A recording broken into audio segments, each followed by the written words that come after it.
Second trimester अगर आपकी pregnancy का चल रहा है जो आपका 4th 5th और 6th मंथ लगता है तो इसमें अगर आपको ब्लीडिंग होती है उसमें क्या क्या कॉजेज़ होते हैं और क्या क्या ख़तरात होते हैं आज की इस वीडियो में हम जानेंगे।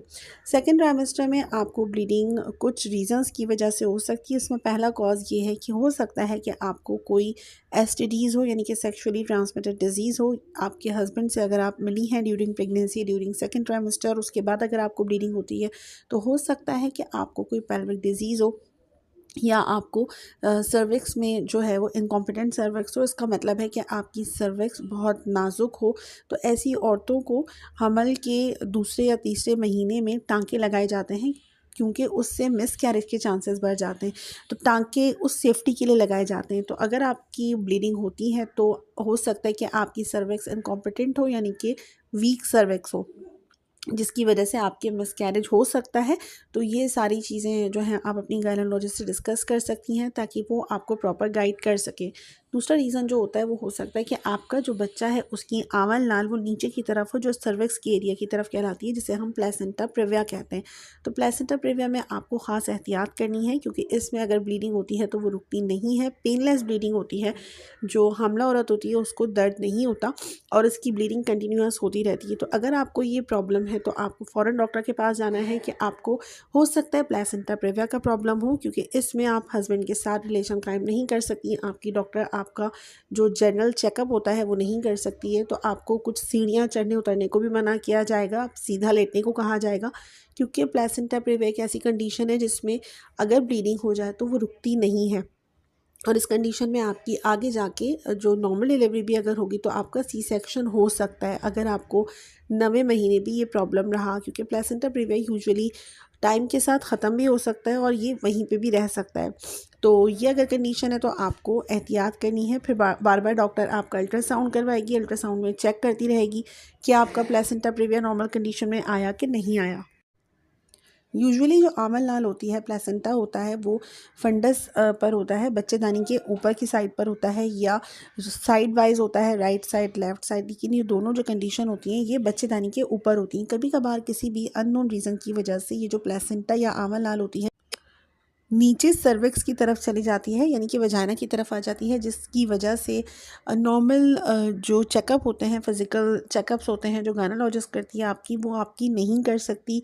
रिलेशन का मना कर दिया जाएगा क्योंकि किसी भी वजह से अगर इस प्लेसेंटा पर कोई ज़ोर पड़ा तो ये रप्चर हो सकती है यानी कि फट सकती है जिसकी वजह से आपके बच्चे की जान को भी ख़तरा है और आपकी जान को भी ख़तरा है। तो माँ और बच्चे दोनों की जान को ख़तरा होता है अगर प्लेसेंटा प्रेविया में प्लेसेंटा रप्चर हो जाए क्योंकि माँ और बच्चे के बीच में जो राब्ता है वो इसी प्लेसेंटा के ज़रिए है और ये ब्लड से फिल होती है। इसमें खून होता है जो बच्चे को न्यूट्रिशन भी दे रहा होता है, ऑक्सीजन भी दे रहा होता है। अगर ये इसमें कोई मसला आ जाता है ये रप्चर हो जाती है तो फिर माँ और बच्चे दोनों की जान को ख़तरा हो सकता है।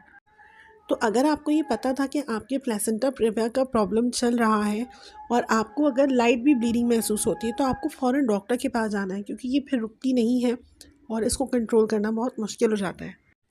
नेक्स्ट कंडीशन है कि अगर आपको सेकेंड ट्राइमेस्टर में ब्लीडिंग होती है तो हो सकता है कि आपका प्लेसेंटा एक्रीटा का मसला हो। प्लेसेंटा एक्रीटा में आपकी जो प्लेसेंटा होती है वो बच्चेदानी के अंदर इतनी डीप में फिक्स होती है कि जिसकी वजह से आपकी यूट्रस को नुकसान पहुंच सकता है और कभी यूट्रस से ब्लीडिंग शुरू हो जाती है। इससे यूट्रस को हर्ट होता है और आपकी जो बच्चेदानी होती है उसके रप्चर होने के चांसेस होते हैं।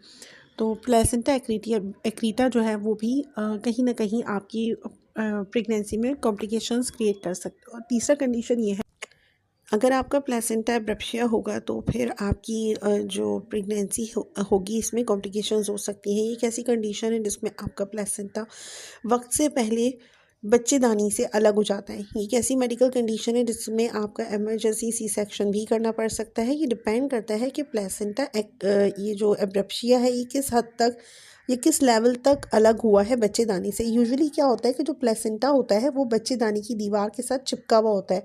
अब क्योंकि डिलीवरी के टाइम पे ये वैसे ही माँ की जो बच्चेदानी होती है उसकी दीवार से अलहदा हो जाता है। लेकिन कुछ ऐसी कंडीशन होती है जिसमें ये वक्त से पहले अलग होना शुरू कर देता है। तो इसकी ग्रेडिंग्स होती हैं, 0 ग्रेड का है, 1 है, 2 है, 3 है। तो इस तरह ग्रेडिंग्स में पता चलता है कि ये किस हद तक अलहदा हुआ है। तो उसके ऊपर जो कैलकुलेशन होती है वो देख कर डॉक्टर ये फैसला करती है कि आपकी डिलीवरी क्या हमें पहले करनी पड़ेगी या वक्त से पहले 7वें 8वें महीने करनी पड़ेगी, तो ये डिपेंड करता है उसकी ग्रेडिंग के ऊपर। तो ये सारी कंडीशन होती हैं जिसमें आपको जो वजाइनल ब्लीडिंग है वो हो सकती है, तो ये ख़तरनाक हो सकती है। यूजुअली वजाइनल ब्लीडिंग जो होती है वो आपकी फर्स्ट ट्राइमेस्टर में एक्टोपिक प्रेगनेंसी को भी रिवील करती है, मिसकैरेज को भी रिवील करती है। सेकंड ट्राइमेस्टर में आपकी अगर ब्लीडिंग हो रही है प्रेगनेंसी के दौरान, तो ये आपके मिसकैरेज या अबॉर्शन को भी रिवील करती है। अगर ये कंटिन्यूअस है, आपके पेल्विक पेन के साथ है, कमर में दर्द है, पेट में दर्द है, इसके साथ आपको ब्लीडिंग हो रही है, तो ये अच्छी कंडीशन नहीं है, अच्छा सिम्टम नहीं है। आपको डॉक्टर के पास जाना चाहिए और फिर वो आपके टेस्ट करवाएगी। सबसे पहला जो टेस्ट होता है वो आपका अल्ट्रासाउंड होता है, जिसमें देखा जाता है कि बच्चा अपनी जगह पर ज़िंदा है, एक्टिव है, अलाइव है या नहीं है, और ब्लीडिंग आपको कितनी हुई है, कितनी देर से हो रही है, पेन के साथ है या पेनलेस ब्लीडिंग है, क्योंकि प्लेसेंटा प्रीविया में पेनलेस ब्लीडिंग होती है, और अगर आपका मिसकैरेज या अबॉर्शन है तो उसमें पेन के साथ ब्लीडिंग होगी। तो ये सारी कंडीशंस को देखते हुए डॉक्टर ये फैसला करती है कि नेक्स्ट स्टेप क्या लेना है। बहरहाल प्रेगनेंसी के दौरान किसी भी ट्राइमेस्टर में ब्लीडिंग होना सेफ़ नहीं माना जाता। प्रेगनेंसी के हवाले से बहुत सारे क्वेश्चंस को कवर करने के लिए इस चैनल को सब्सक्राइब कर लें। मिलती हूँ नेक्स्ट वीडियो में। अल्लाह हाफ़िज़।